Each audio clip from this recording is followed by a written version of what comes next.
And Charles Oliveira, you know, counted out by a lot of people. 100%. Beneil Dariush comes in there, first round finish, looked great with the head kicks. I mean, this guy really is one of the best lightweights of all time, probably. I agree. Yeah, incredible performance, especially against, Beneil, who a lot of people thought was going to win this fight. And, incredible. Right, and going back to Charles as well, first fighter to reach 20 finishes in the UFC, which is just a remarkable accomplishment. Like, can you maybe put into context how phenomenal that is, and just to have a guy who's been doing this for almost 13 years in the UFC at this level, 2 weight classes, and just accomplishing all he has? Yeah, and if you look at how that guy turned his career around, from like 2016 to today, he's a completely different fighter.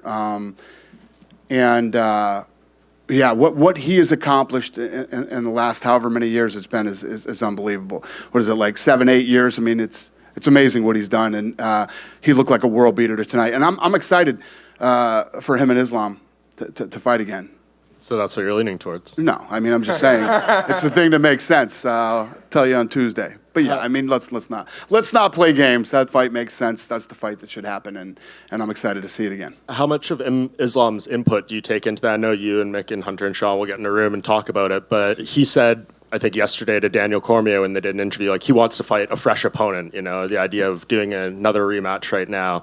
If he tells you that and says maybe look at Gaethje and Poirier or something like that, do you take that into consideration? There's a lot of things that go into consideration for the next fight. I mean, I'm sitting here talking to you about him right now. I don't even know what's wrong with him. He's in medicals. I don't know where he's at. I don't know what he's got planned over the summer. The list goes on and on of things that factor into how fights are made. So, but I'm just telling you right here, right now, that, it's a fight I'd like to see again. And then just last about Charles, the crowd's going nuts for him all week. What is it about him that resonates with so many people? I mean, like you say, a Brazilian in Canada, and he's getting a crazy pop. Well, it's like we were just talking about. I mean, if you look what the guy has done since 2016, he's completely turned his career around.